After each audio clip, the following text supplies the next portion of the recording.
మంత్రజపం పాండిత్యం. ఈ విషయం మీద ఇప్పుడు మనం ఒక 10 నిమిషాలు ముచ్చరించుకోబోతూ ఉన్నాం. ఎందుకంటే ఇవాళ మధ్యాహ్నం ఒక ఆయన నాకు ఫోన్ చేసి, గురువుగారు మీరు ఒక చోట ఎక్కడో లలితా సహస్రనామాలు వాటి వ్యాఖ్య వాటిని గురించి రాస్తూ, మీరు చేతిలో కాస్త నీళ్లు తీసుకుని లేదా చేతిలో మరేదైనా వస్తువు అంటే అక్షతలు లాంటివి ఏవైనా తీసుకుని ఈ లలితా సహస్రం పారాయణ చేసి వాటిని గనక చేతిలో ఉదకం తీసుకుంటే దాన్ని తీర్థంగా తాగటం, లేకపోతే అక్షతలు తీసుకుంటే నెత్తిన వేసుకోవటం, ఇలాంటివి కనుక చేసినట్లయితే ఆ చేసినటువంటి వాడు అతి త్వరలో గొప్ప విద్వాంసుడు అవుతాడు అని రాశారు అన్నాడు. రాసి ఉండొచ్చు, ఎక్కడో రాసి ఉండొచ్చు. మరి అట్లా నేను చేస్తే నేను కూడా విద్వాంసుడిని అవుతానా? నాకు ఫోన్ చేసిన ఆయన చిన్నపిల్లవాడు కాదు, పెద్దవాడు. ఎందుకనంటే చిన్నపిల్లవాడు అని ఎందుకన్నానంటే, గతంలో ఒక 10-12 సంవత్సరాల క్రితం, ఇంకా ఎక్కువై ఉంటుంది కూడా, మా మేనల్లుడికి ఉపనయనం జరిగింది. ఆ రోజు సాయంత్రం శాస్త్రి గారు వచ్చి వాడితో సంధ్యావందనం చేయించి గాయత్రి మంత్రాన్ని, నాయన నువ్వు ఈ గాయత్రి మంత్రాన్ని రోజు జపం చేయాలరా అని చెప్పి ఆ గాయత్రి మంత్రం కూర్చొని జపం చేయించాడు. ఈ మంత్రం జపం చేస్తే ఫలితం ఏమిటి అని అడిగాడు మేనల్లుడు. వీడు 10th క్లాస్ రాస్తున్నాడు. 10th క్లాస్ రాయాలి, ఇప్పుడు పరీక్షలు రాయాలి వాడు. సరే, ఆయన ఏదో చెప్పాడు శాస్త్రి గారు. నేను పక్కనే ఉన్నాను. దేవి భాగవతంలో ఉన్నటువంటి గౌతముడి కథ చెప్పాను నేను. దేవి భాగవతంలో గౌతముడి కథ ఒకటి ఉంది. గౌతముడు అనే మహర్షి గాయత్రీదేవిని ఆయన ఉపాసన చేసి ఆవిడ దగ్గర నుంచి ఒక వరం పొందుతాడు. ఏమిటి అంటే, ఆయన చేత్తో గనక ఏదైనా విత్తనాలు గనక నేల మీద జల్లినట్లయితే మరుక్షణంలో మొలకలెత్తి ఫలితాన్ని ఇస్తాయి. కాయలు, పండ్లు, పూలు ఏవి కావాలంటే అవి ఇచ్చేస్తాయి, అంటే ఫలితాన్ని ఇస్తాయి. అటువంటి వరం పొందుతాడు. ఆ తర్వాత ఊళ్ళో కరువు వచ్చినప్పుడు ఆ ఊర్లో జనం అందరినీ కూడా ఈ వర ప్రభావంతోనే ఆ మహర్షి రక్షిస్తాడు. ఇది ఆ కథ యొక్క సారాంశం. నేను ఈ కథ చెప్పి, నాన్న ఈ మంత్రానికి ఇంత శక్తి ఉన్నది, గాయత్రి మంత్రానికి చాలా గొప్ప శక్తి ఉంది, కాబట్టి ఈ మంత్రాన్ని కనుక చేసినట్లయితే నీకు అనూహ్యమైనటువంటి ఫలితం వస్తుంది అని చెప్పాను. వాడు చిన్నపిల్లవాడు కదా, వెంటనే ఒక ప్రశ్న వేశాడు. మావయ్య, రేపు నేను పరీక్షలు రాసేటప్పుడు ఈ మంత్రాన్ని ఒకసారి కనుక నేను చెప్పేస్తే నేను ఫస్ట్ క్లాస్లో పాస్ అయిపోతానా, మంచి మార్కులు వచ్చేస్తాయా అని అడిగాడు. నాన్న, తప్పకుండా వస్తాయిరా, తప్పకుండా వస్తాయి, ఇందులో అనుమానం లేదు. కాకపోతే అటువంటి స్థితికి మనం చేరాలి. అంటే మనం పిలిస్తే ఆ దేవత పలికేటటువంటి స్థితికి మనం చేరాలి. ఇది మనం చేయవలసినటువంటిది. అలా చేయాలి అంటే మనం మంత్రం గట్టిగా చేయాలి. ఆ స్థితి రావాలి అంటే చాలా గట్టిగా మంత్రం చేయాలిరా.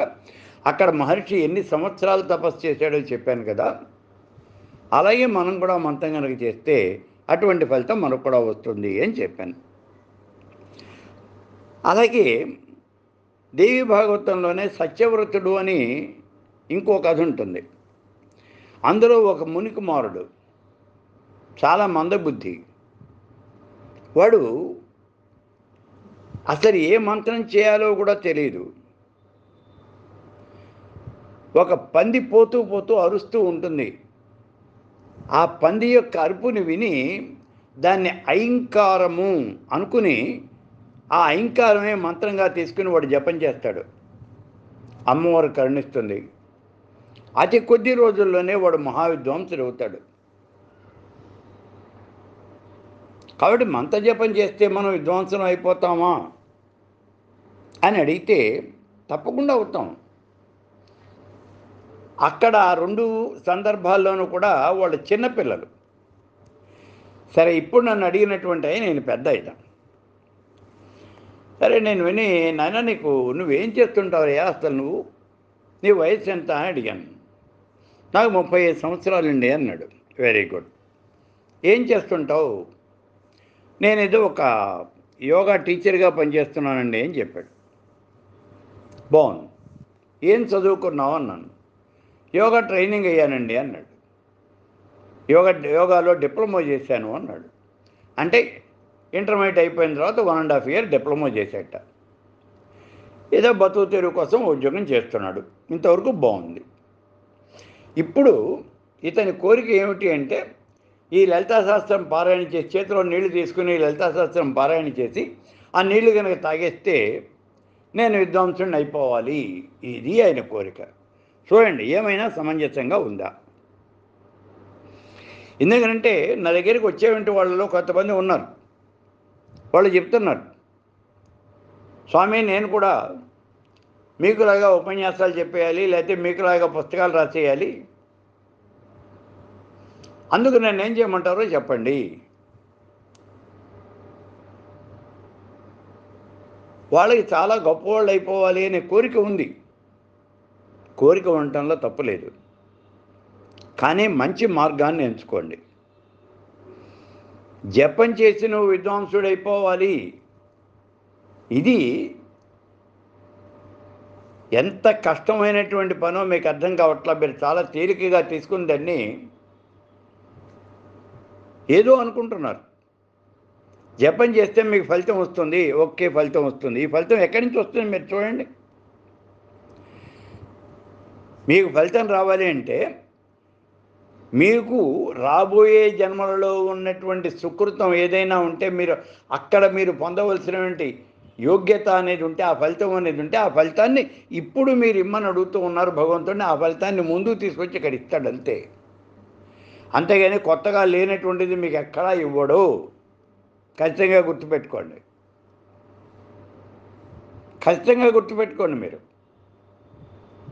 మీకు వెంటనే అనుమానం వస్తుంది, అదేంటండి హిరణ్యకశిపుడు హిరణ్యాక్షుడు వాళ్ళు తపస్సు చేస్తే పరమేశ్వరుడు ప్రత్యక్షమై వరాలు ఇచ్చాడు కదా, వాళ్ళు తెలియక ఆధిపత్యం పొందారు కదా, వాళ్ళకి వరం అది. జయ విజయులకి శాపం పెట్టినప్పుడు విష్ణుమూర్తి వరం ఇచ్చాడు, మీరు భూలోకంలో జన్మిస్తారు, 3 జన్మలు ఎత్తుతారు, అప్పుడు నా యొక్క భక్తులు అవుతారు. అయితే ఆ భక్తిలో కూడా విరోధ భక్తి, నా మీద విరోధంతో మీరు నా నామాన్ని అలా స్మరిస్తూ స్మరిస్తూ స్మరిస్తూ చివరికి నాలో ఐక్యమైపోతారు అని చెప్పాడు. అందుకని వాళ్ళు అలా గొప్పవాళ్ళు అయ్యారు. అంతేగాని మిగిలినటువంటి దీంతో కాదు. మనం ఏదైనా సాధించాలంటే విపరీతమైనటువంటి శ్రమ పడాలి. ఈ ఒక్క మాట గుర్తించండి. ఏదో మీరు లలితాశాస్త్రం పారాయణ చేసి ఆ తీర్థం కనుక పుచ్చేసుకుంటే నేను కాస్త చాలా గొప్ప విద్వాంసుడిని అయిపోతాను. విద్వాంసుడిని అయిపోతావు అనే మాట నిజమే, కానీ ఆవిడ కరుణించాలి కదా. అమ్మవారు కరుణించి నువ్వు విద్వాంసుడు అవటానికి నీకు సహాయపడాలి అంటే నువ్వు ఎంత మంత్ర జపం చేయాలో నువ్వు ఒక్కసారి ఊహించు. సామాన్యమైనటువంటిది కాదు. వీళ్ళు ఏమనుకుంటూ ఉన్నారంటే, ఒట్టిగా ఏదో అమ్మవారి పేరు ఒకసారి చెప్పగానే ఆవిడ కాస్త కరుణించేసి తెల్లవారేటప్పటికీ వీడిని కాస్త చాలా గొప్ప విద్వాంసుడిగాను, లేకపోతే ధనవంతుడిగాను, లేదా మంచి హోదా ఉన్నటువంటి అధికారం ఉన్నటువంటి వాడుగాను అలా చేసేస్తుంది అని. అలా చేయటం అనేది ఎక్కడా కూడా జరగదు. ఒకవేళ నువ్వు అలా అవ్వాలి అంటే నీ జాతకంలో అది రాసిపెట్టి ఉండాలి. అప్పుడు మాత్రమే నీకు వస్తుంది తప్పించి అయితే రాదు. గీతలో లేనటువంటిది గిల్లుకున్నా రాదు అని మనకి శాస్త్రం. మీకెందుకు ఒక్క మాట చూడండి, ఇక్కడ మృకండ మహర్షి ఆయన సంతానం లేదు. పరమేశ్వరుని గురించి తపస్సు చేశాడు. ఈశ్వరుడు ప్రత్యక్షమయ్యాడు. ఏం కావాలయ్యా అన్నాడు. నాకు సంతానం లేదు స్వామి, సంతానం కావాలి అన్నాడు. వెంటనే చెప్పాడు ఈశ్వరుడు, లాభం లేదు, నీకు సంతానం కలగదు, ఈ జన్మలో నీకు సంతానం లేదు అన్నాడు. అని ఆయన వెళ్ళిపోయాడు. కానీ మృకండు వెళ్ళిపోలా. ఈయన కూర్చొని ఇంకా ఇంకా ఇంకా తపస్సు చేశాడు. విపరీతమైనటువంటి పట్టుదలతో తపస్సు చేశాడు. ఈయన బాధ భరించలేక అప్పుడు మళ్ళీ తిరిగి వచ్చాడు ఆయన. ఈశ్వరుడు తిరిగి వచ్చి, సరేనయ్యా నీకు కుమారుణ్ణి ప్రసాదిస్తున్నాను, వాడు అల్పాయుష్కుడు అవుతాడు అని చెప్పాడు. చూడండి, అల్పాయుష్కుడైనటువంటి కుమారుడు కలిగాడు. ఏది ఎంత తపస్సు చేస్తే కలిగాడో చూడండి. సామాన్యమైన తపస్సు కాదు. ఒకసారి ప్రత్యక్షమై తిరిగి వెళ్ళిపోయి మళ్ళీ ఆ పరమేశ్వరుడు ప్రత్యక్షమయ్యాడు అంటే ఈయన ఎంత తపస్సు చేశాడు, ఎన్ని సంవత్సరాలు చేశాడు. హిరణ్యకశ్యపుడు ఎన్ని సంవత్సరాలు చేశాడు? 12,000 దివ్య సంవత్సరాలు తపస్సు చేశాడు అని చెప్పాను బ్రహ్మదేవుడు ప్రత్యక్షం కావటానికి. కాబట్టి మీరు చేతిలోకి తీసుకుని నీళ్లు తీసుకుని ఏదో శ్రీమాత్రే నమః అని చెప్పేసి ఆ నీళ్లు తాగంగానే మీరు ఏదో మాంత్రికుడు మంత్రదండం ఇలా తిప్పినట్టుగా మీరు కాస్త బ్రహ్మాండమైనటువంటి పండితుడైపోవటమో లేకపోతే ఐశ్వర్యవంతుడైపోవటమో అలా ఏం జరగదు. ఇవన్నీ కూడా పిచ్చి ఆలోచనలు కట్టిపెట్టండి. మీరు చేయాలంటే చాలా గట్టిగా చేయాలి. అందుకే నేను అతనికి చెప్పాను, అరే నాయనా ఇది కాదురా నీకు పద్ధతి, హాయిగా పుస్తకాలు చదువుకుని నువ్వు పాండిత్యాన్ని సంపాదించు, అంతేగాని అమ్మవారి నామాన్ని చెప్పేసి నేను పండితుడిని అయిపోతాను, కష్టపడకుండా ఉట్రవుడియంగా వచ్చినటువంటి నేను అనుభవిస్తాను, ఇలా వద్దు నువ్వు. అది పద్ధతి కాదు. మీరు కృషి చేయండి, శ్రమపడండి, దాంతోపాటు భగవంతుడి యొక్క అనుగ్రహం కూడా ఉండాలి. అంతే తప్పించి ఏమీ లేకుండా ఒట్టిగా భగవంతుడు వచ్చి నన్ను ఏదో పైన కూర్చోబెట్టేస్తాడు అలా ఎప్పుడు అటువంటి వాటి కోసం అసలు ఆశ పడద్దు. అవి జరిగే పనులు కాదు. అంటే అసలు జరగవా? ఆయన వెంటనే అడిగాడు, మీరు రాశారు కదండి పుస్తకంలోను అని. అంటే జరగకపోతే మీరు ఎందుకు రాస్తారు? మరి జరుగుతాయి కదా. జరుగుతాయి. ఎప్పుడు జరుగుతాయి? ఇదిగో ఇంత కష్టపడితే జరుగుతాయి. ఆ మార్కండేయుడు అతను చిన్నపిల్లవాడు కదా, వాడికి 14 సంవత్సరాలే ఆయుష్ ఉంది. ఈ 14 సంవత్సరాలు ఆయుష్ ఉన్నప్పుడు మరి ఎట్లా? నారదుడు చెప్పాడు,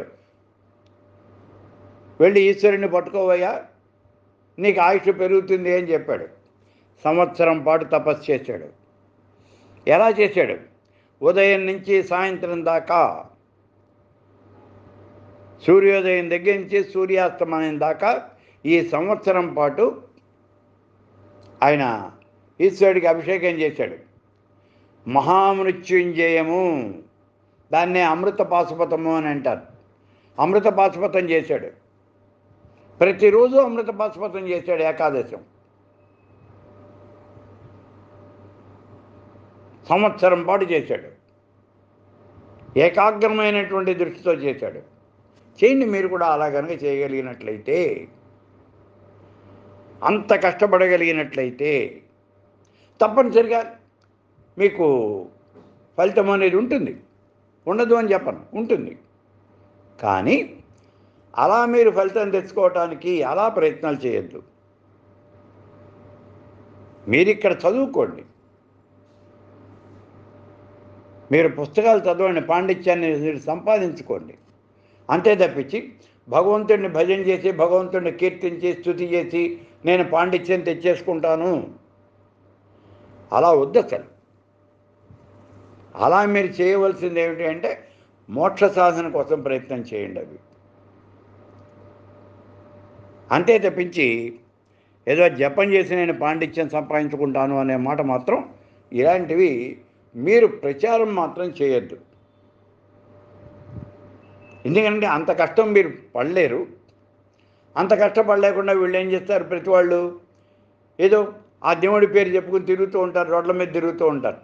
అటు ఇటు కాకుండా భ్రష్టులైపోతారు. కాబట్టి అటువంటి పనులు మాత్రం చేయవద్దు.